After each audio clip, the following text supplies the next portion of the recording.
Yes, guys, another episode of Beyond with. And look, this week I had to get the main man from Dubai. He is one of the best classic physique competitors in the world. He is the Dubai 2025 classic physique champion. He's not only 70 grand richer, but he also got a nice little bonus from his local gym. Is of course Michael Daboul. Michael, Thank you, mate, brother. first thing I need to ask, mate. I've seen those videos, the celebrations at the gym, the cakes, the bonus. Are you still celebrating? I'm still celebrating, man. They, they can't get you stopped. They can't get you every day. They come up with something. Like your friends, your neighbors. You're like, here the culture is insane. They just want you to eat when you finish the show, and they're just inviting you for somewhere. So it's nice. It's nice. It's really nice to win in Dubai and be here around these people who are very lovely, man. Mate, you would think you've won the Olympia because like I saw the videos, like there was loads of people sharing stories. Like I've sent quite a lot of stuff from you guys walking into the gym, cutting this ribbon, you had the cakes, and then you were given an envelope. So just in case if anybody didn't know, how much money was in that envelope? It looked like a bonus from a gym. Yeah, it's a 10,000. So was that already, did you know about that before the show? No, we don't know about the show, but most of the time when I win a title, Anis is very generous guy, so he always because I'm one of his loyal members, so he take cares of me. So really, he take cares of me, and Behruz is also one of the loyal members. So whoever is a loyal member to Bino's gym, he take care of them if they want or if they need something in the gym or outside the gym. That's incredible. Because I even saw a comment from Regan Grimes. He was like, mate, that's insane. Like the fact that that is like I always talk the importance of the right environment if you want to be successful no matter what you do, especially in bodybuilding. And 100%. what you've just described to me there, I don't think you can get a more supportive environment than what you have at that gym. I've lived in the UK before, so I can tell you there is 0% compared to what you get in the UK, in Dubai. Man, it's insane how incredible people treat you here. They love bodybuilding. They are so passionate about it. Like you go to a restaurant, they don't let you pay. You go to a swimming pool, if someone know you, they don't let you pay. So they treat you really good. They don't just want to take care of you. They want you to feel good. They want you to they want to support your journey. So whatever they give, it's different than any other country. I haven't seen any other country doing this to their athletes. I think the closest thing to that is Brazil. I've seen some things in Brazil that they really supported to their athletes, but Yeah. Dubai is really different. It's a next level. Like since I came here in like September, I did not have to cook once. I did not have to cook once. Like the restaurants fight who will give me the food, and like it's just insane, man. They are very supportive, and they just want to take care of you. And anyhow, You guys are like celebrities out there. kind of, yeah, you feel like a celebrity in here. I guess because when I saw the production of the Dubai show, I put a post up. I put a post up saying, should the Olympia one day consider moving to Dubai, even if it's just for one show? I One mean, hundred percent, how massive would it be if the man. Olympia was over, even for one show? It will be really insane. I think it will be one of the best Olympia in history because how like the promoters here are really generous. They just want to spend a lot of money on production and all this stuff. I'm not saying Olympia in the US they don't do that. They do that and much. But here it's a different balls game. Like they have a lots of money, so they just want to make the show as successful as they can. And Dubai is easy to get access. You know, everyone can get the visa. Like Behruz have been struggling for 3 years. He wanted just to compete in the Mr. Olympia, and he couldn't just because of the visa. While Dubai, it's anyone can get in, can get the visa. It's easy, and yeah, it will be incredible here. Here, the fans really love bodybuilding. I think more than the US. Even in the US, like fans are really insane. But here, when it comes to Middle East, they just think different. They are supportive and just a next level. So I think if they did the Olympia in Dubai, it will be very successful. I've heard some stories that in the next few years they are trying to move the Olympia around the world, which is will be incredible to see it like 1 year in Europe, 1 year in the Middle East, 1 year in Asia, 1 year in the US, 1 year in Australia. That will give us the chance to move all around the world. Like it should be like this, same like the Olympics, same like the World Cup. It's always in a different country, not one place. I think I prefer to go everywhere so we can see everywhere and enjoy different culture every time we're competing in this in the Mr. Olympia. The Olympia is a global show. I mean, you have at the moment 45 countries being represented at Yeah. this year's Olympia, including some countries where it's the first time they're actually Hmm. having a competitor over there. I think I even seen Somalia has now got somebody going over to Olympia. You got Hmm. US, which still has the most athletes, but then Brazil is just shortly afterwards. Then you got China. And you're right. I had an interview with Dan Solomon a few months back, and he said a couple of things. One, yes, he would love to get me show in a stadium, but also he is looking at the idea about taking it around the world. And Dubai makes perfect sense because you've got the infrastructure. They Yeah. proved it with the Dubai Pro. Like anyone that goes out there, they're going to be treated with red carpet. Yep. It's gonna be it will be insane. Look, I want to just touch on one thing about the Dubai show and not about what happened on stage, but off stage. When you came off stage, there was a video and you posted on your story. I reposted as well. And you said something like that's what we fucking do, we win. And you Hmm. said that in a way like it was a message to those people that may have doubted you. And I remember seeing a story a few weeks before the Dubai Pro show that there was like, the competition is really for second place. Did you Yeah. feel that maybe going into that show, people were forgetting about your credentials, maybe looking past you?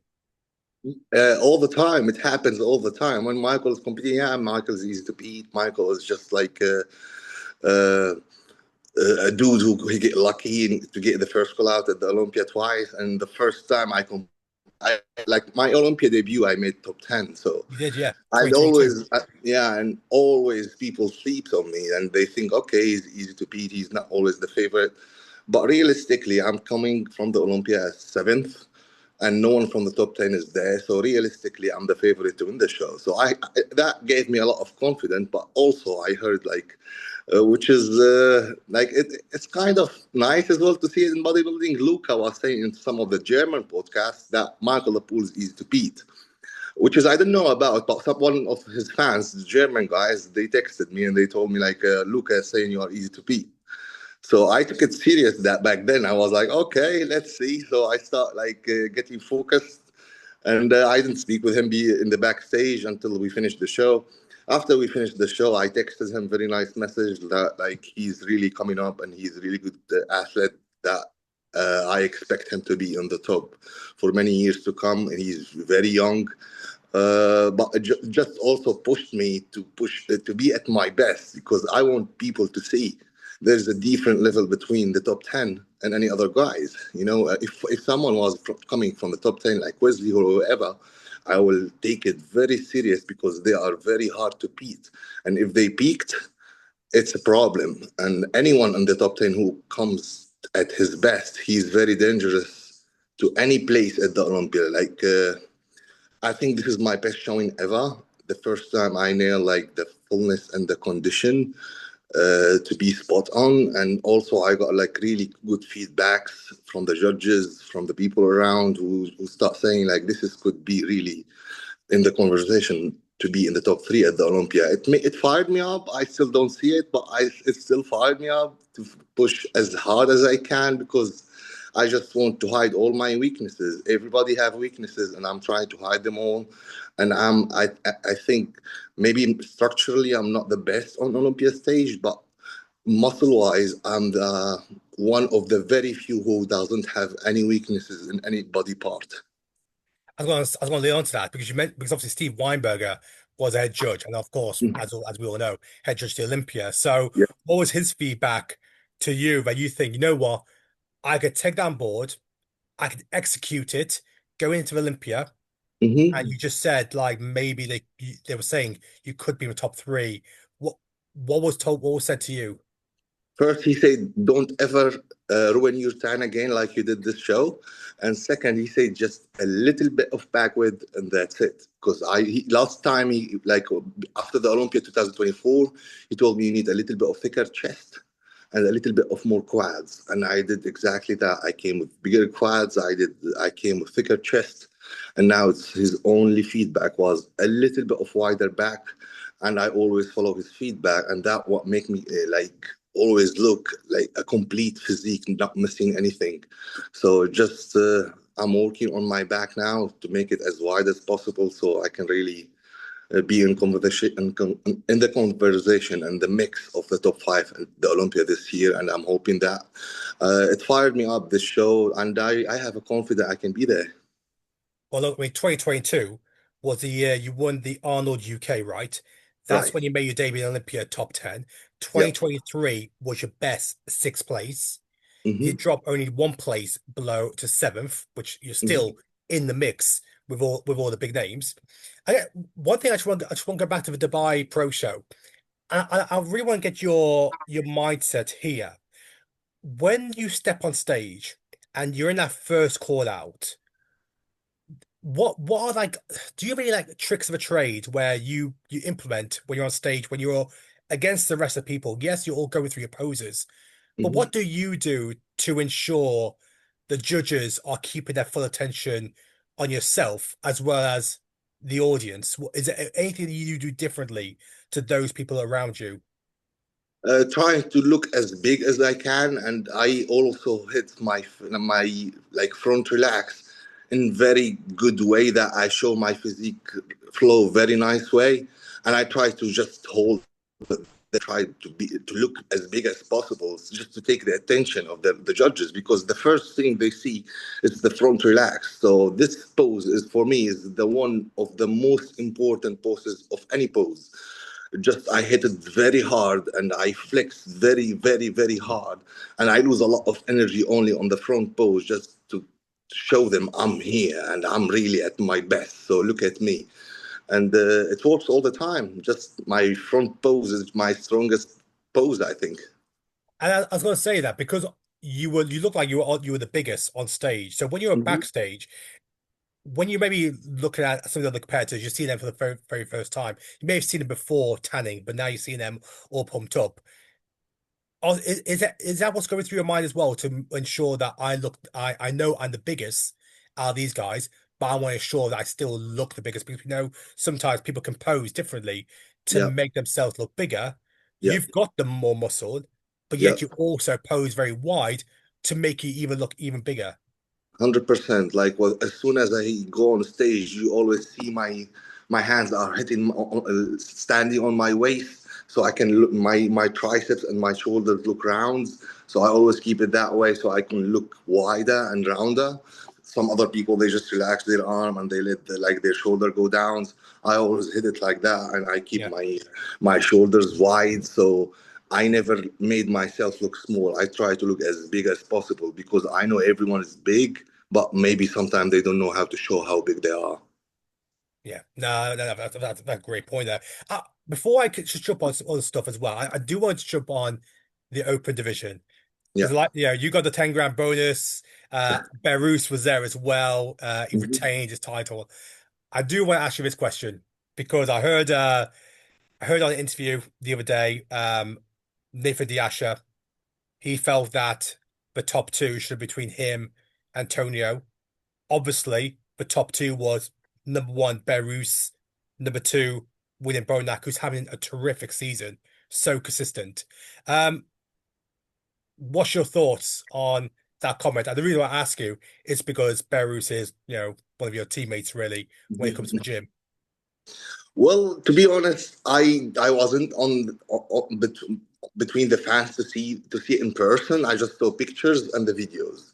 But when I saw the pictures and the videos, I thought like Nathan Deasha looked really fucking insane. The best Nathan Deasha I ever saw. I expect him to be fighting for the first place and second place, and I wasn't like. really shocked that he couldn't make it. But I wasn't there to see it in person. Sometimes when you see things in person, it look really different, especially from from someone who got affected a lot by this because how lean I am and how grainy I get. You can't sometimes see it in the video. You need to see it in person. Fuck, this person is really grainy, and you see details you don't see in other people. So that's why I can't judge 100%, but I expected Nathan to get a higher placing, to be honest, because I saw him like really at his best, and I expect him to be in higher placing. But as I said, I wasn't between the judges to see what they saw. I think Bruce was a clear winner, to be honest, from the videos and the size, the V taper he brought. I felt he was really clear winner, but from second to fourth, I think they could flip flopped easily. The the only thing I would say, the Dubai Pro Show, because if you talk about that you had to be there, and I agree. The reason why I say that is I hope the Dubai Pro Show do improve the live stream because Yeah, the quality did feel like it washed you guys yeah, out and you couldn't see the detail. And I'm so used to seeing like the video productions from Gilco when you yeah. see it at Detroit and other shows where it's very clear. So I hope next year they can try and adjust that because I did feel that, you know what, we couldn't make that decision back home because we were seeing the detail we normally see at on other live streams. So hopefully, I mean that's the only thing really, because apart from that, Yeah. everything was fucking phenomenal. Yeah, Well, I spoke about it with the promoter. I spoke about it like every day they improve a little. This is the fourth Dubai Pro ever, so every day, every year they're learning something. They have more things to come by the next year. They have opinions about picking up the pro athletes from the airport, and they holy want to shit. improve. Yeah, so they want to improve. They want to treat everyone like really professionally and better. So they will work on the stream. They will work on the what the athletes needs.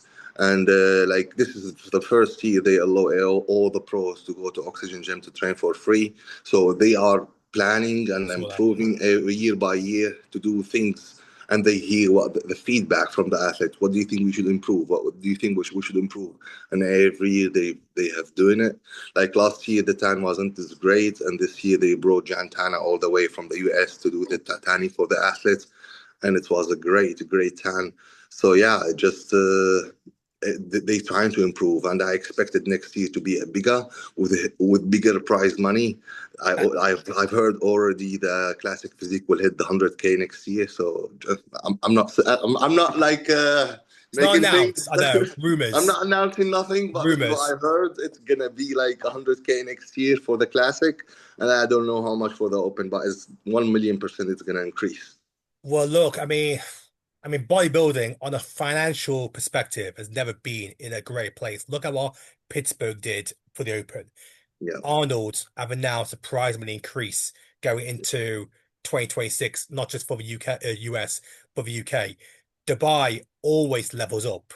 You Yeah. imagine Olympia will do the same. It won't be too long until we see that £1 million mark get hit for the Open. I hope And so. We will see it very soon, and I hope so. We will see it for a classic as well, because I think classic was really underpaid until like last year they start really increasing the prize money for the athletes. Because in 2023 we were winning only 2,000 grand, $2,000 for the winner, which is really nothing. When you go to travel and you spend a lot of money, you spend more than 5K and you get 2K back.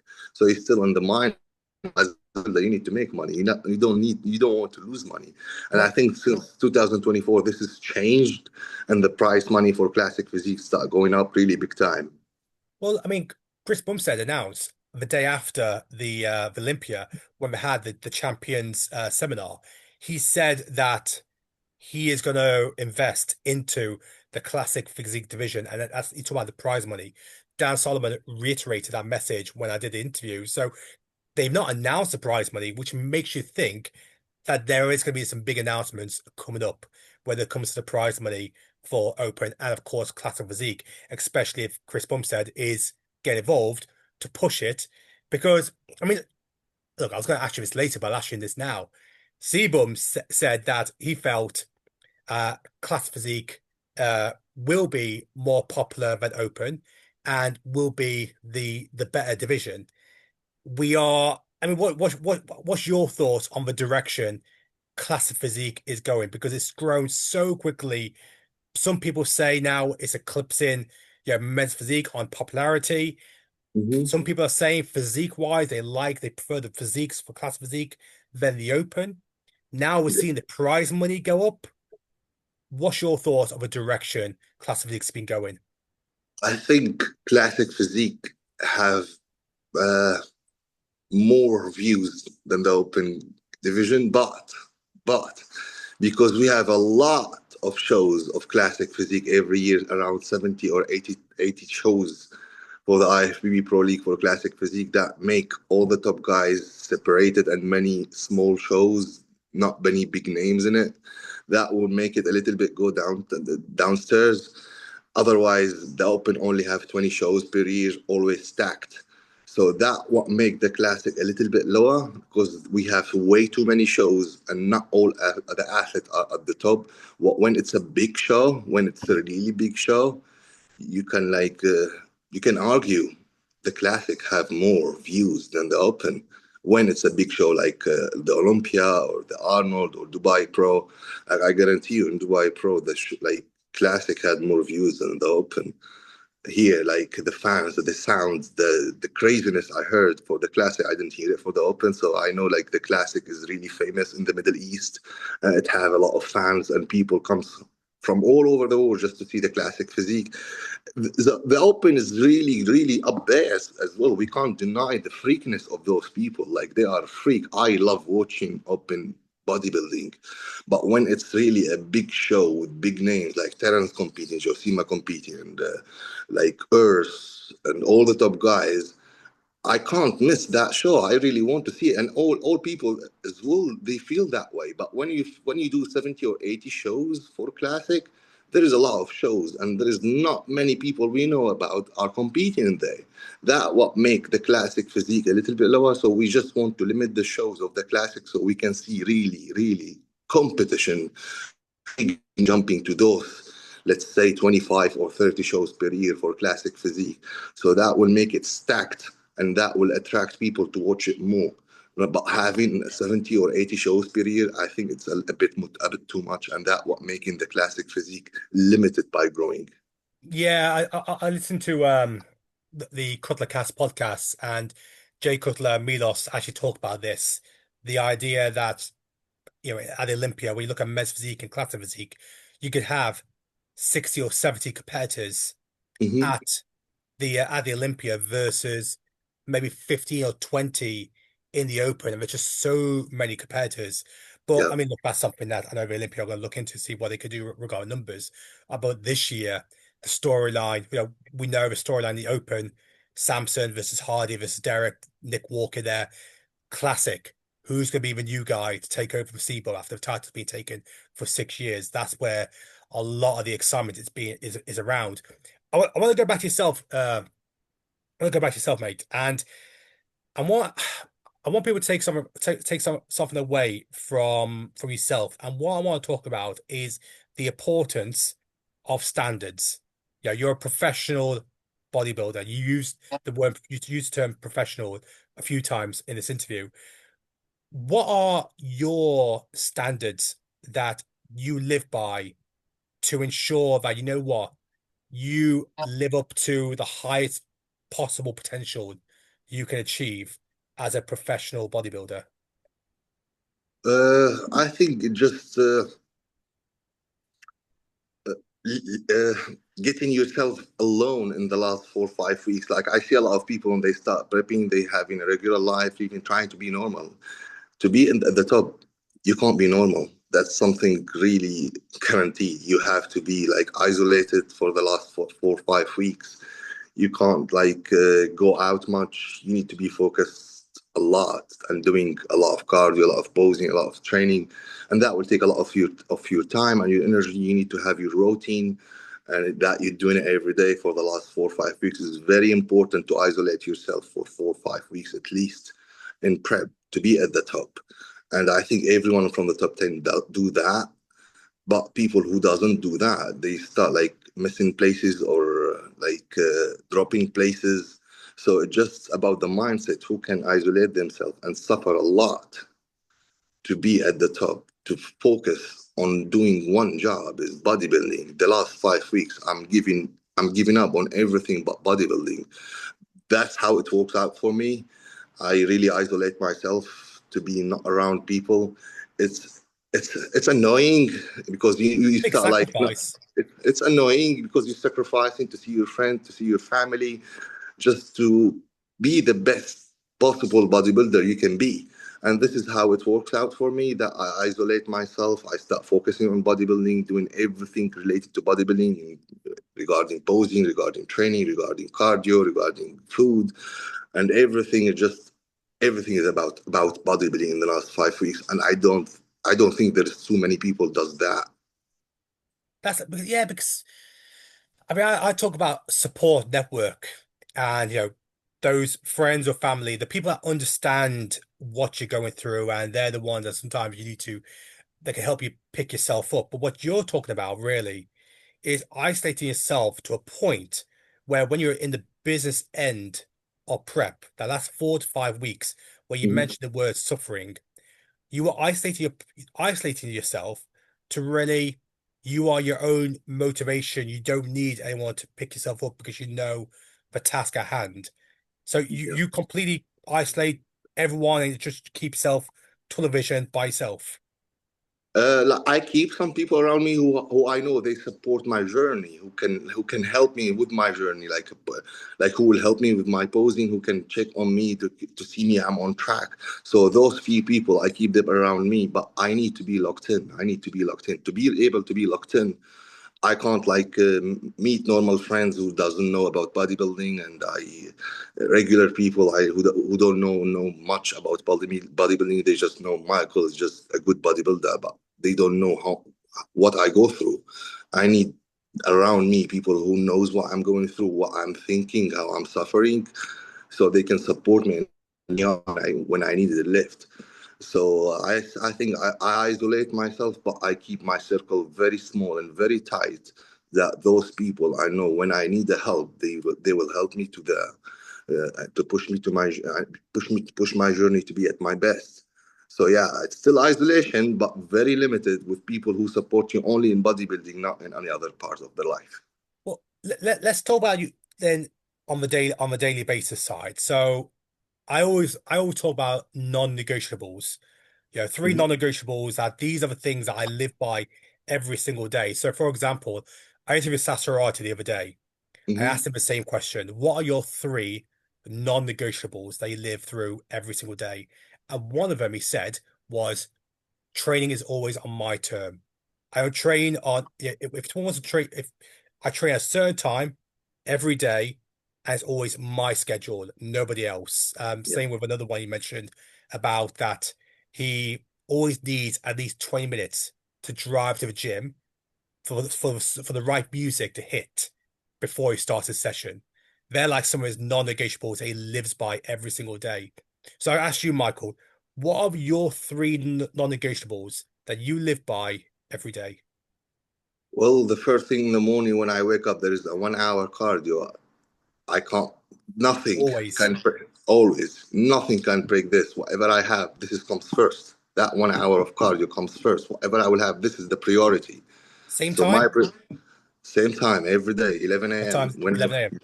11 a.m. same time every day. This is a priority. So my day start when I finish this, take a shower, have my meal. That's when my day start at 12:30. When my day start, I just start getting prepared for the gym. It just locked in, and I go to the gym around 2. As Sas said, I drive. I feel when my mood is ready. Sometimes I train at 2:30, 3. So it's between 2 to 3. That's when the time I hit the gym. So and like the minute I wake up 11, it's all I think. It's about my cardio, then my training. Those are not non-negotiable things I have to do every day. There's one day rest that like the routine changed a little bit, but the other days of the week, every day I do the same thing: cardio, then training, and then everything I think about when I finish those is my meals, how many meals I need to get, and the same meals every day goes in. It's just those three things are non-negotiable: cardio, training, food. It has to be always on the time. I eat in the same time. I train the same time. I do my cardio on the same time. So anything comes, it's secondary. My priority are those three things per day. I mean, that's routine. That is a strict routine that you live by to make sure that you end the day by giving your best and finishing the best possible way. So, what's your advice then to those people that may they they compete or they want to compete in bodybuilding, but they do struggle with that routine to have a strict routine, like you said, do cardio at a certain time, train at a certain time, eat your meals at a certain time. What's your advice for those people to get started on building the right routine? I think they just need to get used to it. It's annoying, you know. It's just annoying. Sometimes it's easy to get to break this routine. So you just need to be like really consistent on not letting anything break it. So it's a little bit difficult to get used to it. Sometimes it take you a while. I didn't start like with this at my the beginning. I wasn't with this mindset. I was always like changing routine a little bit, doing that, and I felt it affected my physique. So in order for me to keep improving and I keep myself on track, I have to keep my routine on the same thing every day. So it's not easy, but if someone, how bad you really want it, if someone really want it really bad, they will fix their routine to fit that standard so they can do it every day to improve. Just some people, they just want to like get second or third. Maybe you want to get second or third, your routine will be a little bit messed up. But if you want to get really that first place, you need to be locked in to fix your routine, to do everything the same almost every day. No, I think you're right. And I think, with anyone who look to try to start a routine, it's just start simple. Just pick one or two things first. Just start with your cardio and just stick with that. Add things to it. If you try and do it all in one go, you will break because it's something completely new to a lot of people. You've done this for so many years, it's now become second nature. You Yeah. don't think about it. You know what to do every hour of the day. Let's look ahead, mate. Olympia 2025. I already said last year you dropped down to one place. I think it was Jose's first year going Hmm. into Olympia. He took sixth place. Yeah. So, first question, Olympia 2025. What would be a successful outcome? What would be a successful result where you would look back at Olympia 2025 with a smile, knowing, yeah, I'm happy with that? Well, being the first call out is always achievement for anyone who compete in classic physique because there is a lot of people. But yeah, for me to feel like I achieved something, I have to be in those top three spots, and I feel this is the year I can do it. I can do that. Like since I moved to Dubai, I feel really comfortable how everything around me is helping me to improve, getting better and how relaxed I am, how stress relieved I am. So I feel this is the year will change me, and it showed in Dubai Pro. The physique I brought is really different than any other look I brought. I always look shredded, I always look a little bit full, but nothing compared to this one. I was like, my posing was good, my presentation was good, and yeah, I will improve from there. Like everything I'm working on, and as I say, the people around me who are very limited are helping me to improve my charisma on stage, my presentation, my posing, and those play a huge part. And I know by improving those with the physique I brought to Dubai Pro, this is can be in the conversation for the top three. And I believe deep in my heart I can make that happen this year. It just about me. Am I able to stick to that routine and hit it to like die or not? Just do it all the way in. Sometimes we broke, sometimes we not. So I'm hoping I will not break and I will be strict as a rock. And I can do it this year. I'm hoping and I'm really confident I can be in the top three this year. Well, look, you may know what question I'm going to ask you now. If you're in the top three, who are the other two that will be joining you? I think Ramon and Mike, Why Ramona Mike? because they are the most structurally blessed guys.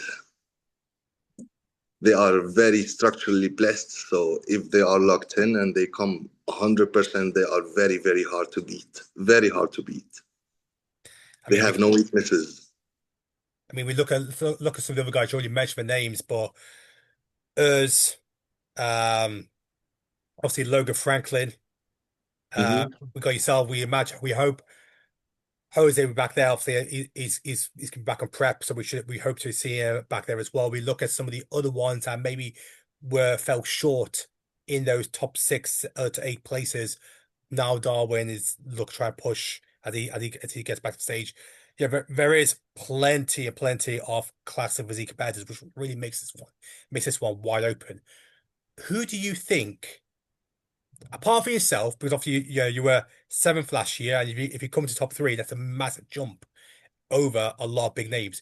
Who do you think has a potential to be the biggest shock of 2025 in the classic physique division? I think Niall, Why Niall? because he is structurally very blessed and he is insanely like ground. He just needs a little bit of size and to nail his peak is 100% like a top 10 guys. He always comes with it, but he doesn't have this grainy look of the guys in the top 10 have. I think structurally he's very blessed to be like one of the best. So yeah, I think he can be the dark horse this year, and he can like be anywhere from the first to last. Depends on how does he look. Although we know he's got his first pro show of the year, Tampa, and there's another lad who came ninth last year. Completely forgot his name, but he's doing the show as well. So it looks Yeah. like it's a battle between him and Niall for that qualification. I want to ask you something just around Chris Bumstead, because of course we know he's been the benchmark in classic physique for 6 years. Obviously, Brian had a title 2 years before that. What's been maybe the greatest piece of advice that Chris has given you? Because you've competed against him numerous times. So imagine you may have had some sort of interaction. Has there Hmm. been an occasion where he's given you some advice that really has stuck with you, even to this day? We spoke many times. Like we don't we speak about life in general, but I always looked up to Chris, and I think without him giving me any advice, just by looking at his life structure, it just made me learn a lot from him, how to speak, how to talk, how to be on stage, how to act on stage, how to pose. Just his charisma at all, just something you want to have, and it's something you look up to. So just looking at Chris, it's just he made the standard, really make the standard, because whatever he does, we all look up to do what he does. He just made standard that we need to follow. And this is something I look up to. Just insane how he was. He's really very, very smart guy. He know how to talk. He know how to do everything in life. He's very structurally blessed as well. So everything in his life is structured right. So he does everything right. So I just learned from him to do what he does. He's successful in business. He's successful in bodybuilding. He's successful in any interview he does.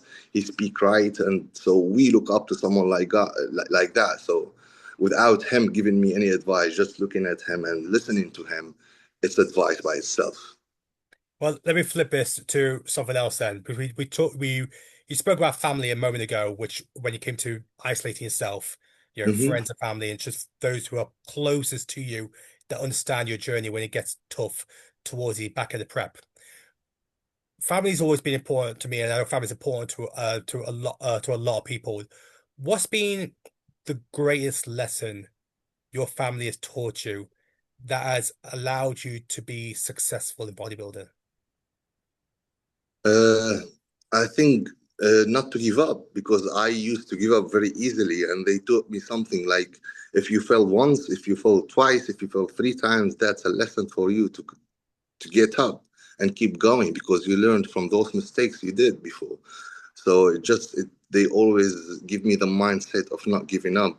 Probably that's why I always come the hardest on stage, because I learned from them not to give up, just keep going, and everything will pay off.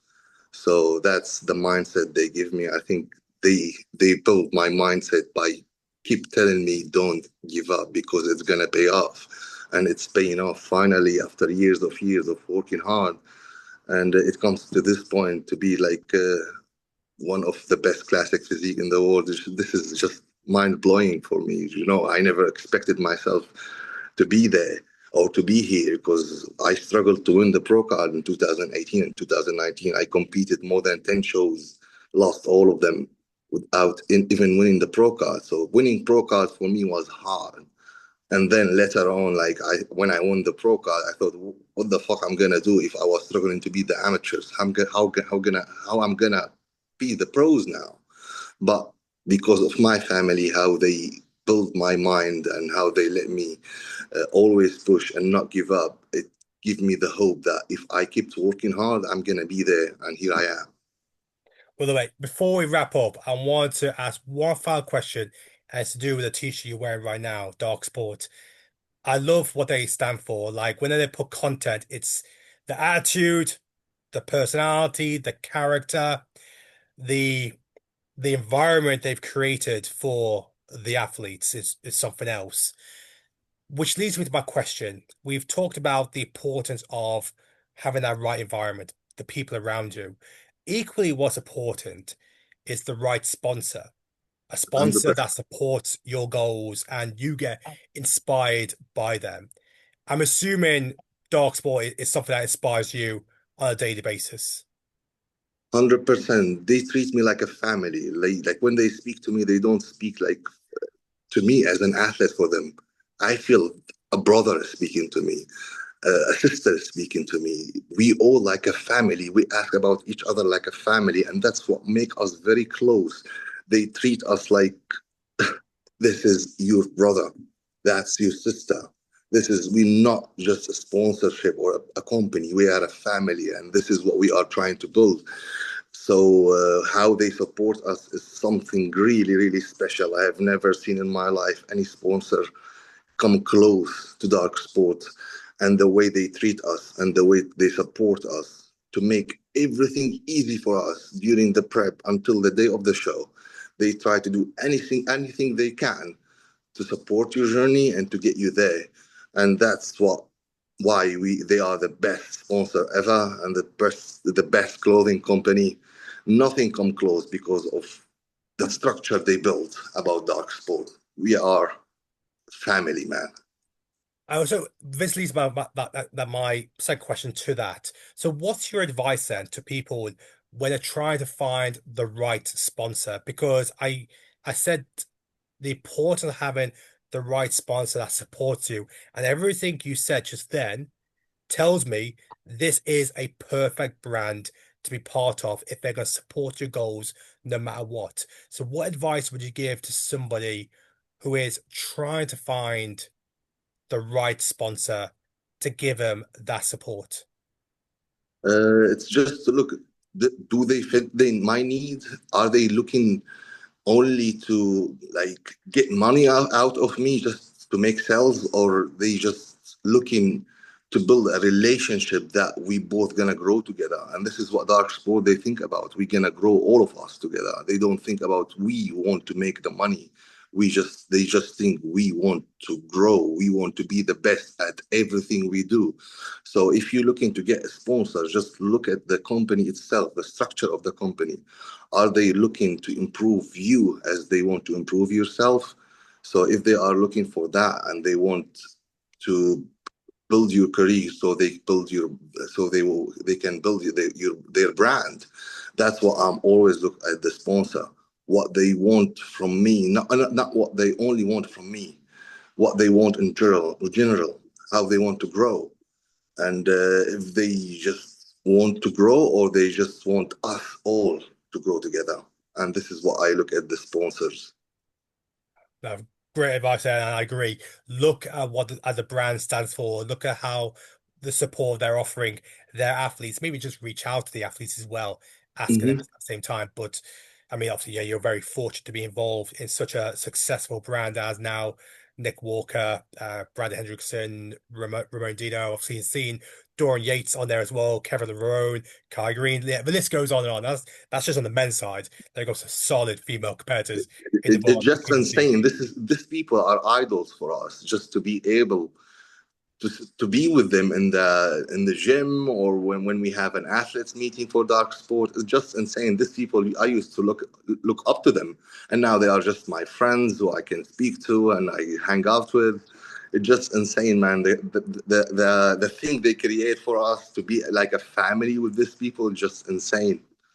Amazing. Look, I said that was the last question, but I do need to ask about 2026. Arnold's US obviously announced prize money increase. Arnold's UK is back 2 weeks later. You're our previous Arnold's UK champion in 2022. Um, have you thought about, I know it's looking a bit far ahead. I saw a post the other day on your story that you've been doing 4 to 5 shows since 2019.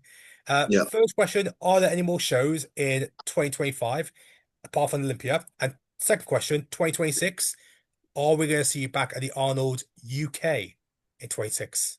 In 2025, this year, I'm gonna do the Olympia, and then after the Olympia, I'm gonna jump into a couple of shows. I have already planned some shows, so I will do after the Olympia some shows in 2025 this year. But for the next year, definitely both Arnolds are on my list, Dubai Pro on my list, and the Olympia on my list. That's the four shows, and will be one more extra show. So every year will be the same. But the Arnold UK and Arnold US are the main two shows I'm doing next year in 2026. Those two shows after Olympia, you keeping them close to your chest? Yes, it's very, very close to my chest. I won Arnold UK twice, and I won the first version of the Arnold UK. So it's also a very special show for me. And I lived in the UK for 12 years, man. So it's very close place to my heart. So when I visit the UK, I feel home as well. So I feel I'm competing home. So yeah, I'm coming back to compete home, and I'm getting this shit done. In fact, that's another point I forgot to ask you as well. Because the UK bodybuilding scene, I don't know if you know, but this year we've currently got 12 competitors from the UK who've qualified for Olympia, which is Mhm. more than any previous year. And we still got people like Niall Darwin, Rhea Gale, still yet to compete. So you imagine that 12 will go up to 14. You've seen the bodybuilding community, the bodybuilding scene grow in the UK. What's your thoughts on the bodybuilding scene in the UK at the moment? I think Germany and the UK are the best two places to do bodybuilding in Europe, and it's Okay. grows so fast. So I think UK and Germany are number one in bodybuilding in all Europe, and I think UK is growing really, really fast. First time I competed in 2018 in the UK, bodybuilding was trash back then, but now it's really, really good. It's getting better. People loving it, and there is a lot of community, a lot of information about bodybuilding. So that what helped bodybuilding to grow in the UK. And I think it's just gonna way all the way up from there. Especially now you have Mr. Olympia from the UK, Samson Dowda, and yeah, he's motivating a lot of people from the UK to come to do bodybuilding because they saw someone from the UK have been able to achieve that dream of being Mr. Olympia. So yeah, the UK will just grow from here. I think in a couple of or 3 years more, you will see more than 50 athletes qualifying to the Olympia if the numbers of the athletes at the Olympia will stay the same. But apart from Niall Darwin, is there anybody else on the UK side in classic physique where you're a fan of what they're doing? They may not be a pro yet, or they may already be a pro, but is there anyone on the UK in classic physique where you think, yeah, I like them, they could go far? I think Yemi is a really good athlete and he can go far, but he just need to slow down how he talks because he expects himself to grow very fast while he didn't achieve what he need to achieve. Like he have some weaknesses in his physique he need to improve on, but the minute he improve those weaknesses, he will be very difficult and he will be one of the top. But is he able to do it or not? Like he started with Niall at the same time, I think, and he beat Niall before. And now Niall is way ahead of him, way, way ahead of him. It's just the mindset, how hard I can push, how fast I can improve. So I can see him, I can see his physique is one of the best, but he's not improving as fast as he need. So if he was able to build the muscle he need and like fill up all the muscle bellies he has, his structure is insane. It's same as Nile. They can be like two people like fighting for at the top for years to come if they filled up their frame. Yeah, he has insane ratios. I remember seeing a video from Jeremy Bundia actually saying that like he is one of the ones to watch as well, given his structure. I mean, look, I was going to keep it respectful because I wasn't going to bring it up, but now you can mention Yemi. I may as well just because. Look, I interviewed him. I think it was maybe at the start of this year, and I think we were talking about the Olympia head, and he actually mentioned your name in a respectable way as well. But he Hmm. did feel that there were areas that he could exploit to beat you. Obviously, you've been at Olympia 3 times. He's going to be making his debut this year. Hmm. Um, do you remember that? Ever see that interview? Yeah, yeah, I've seen it and I've seen the comments on there, and I commented myself as well on your page. Like, I think he's still like not there. He's just, he will be there, but he's not there. So it's just, I think it's just his mouth is too big now. And then, like, I respectfully, you need to know where you are. Realistically, you need to know where I am at, and I don't think he can be compared to the top 10 guys yet until you build your frame and until you fill up your frame, then you can speak up. Then, but first let your action do the work for you, not what you speak. So just wait. I think Yemi is someone who's coming really to be a dangerous guy, but it's too early for him to speak about beating someone from the top six or top seven or top 10 while you didn't achieve something yet. So I think with the right time and right moment, he will be there, but still, I don't see it happening this year. I mean, the UK, I know we're all very excited to see Yemi get on stage because we all see the great potential he has. Excited to see what he does on the Olympia stage. We saw what happened to Niall last year, how he broke into that top 12, finish 11th. And we hope Yemi can achieve the same thing. He clearly has potential. Mate, it just seems like everyone's always after you. Lucas said something before Dubai. Yemi going to Olympia. Seems like you're always a target.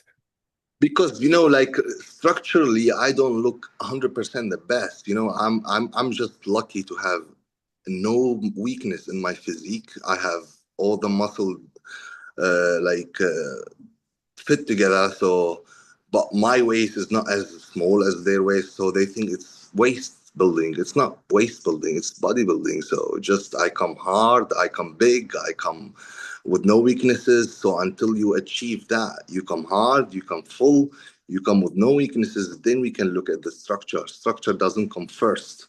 Structure comes second to muscles because it's bodybuilding at the end.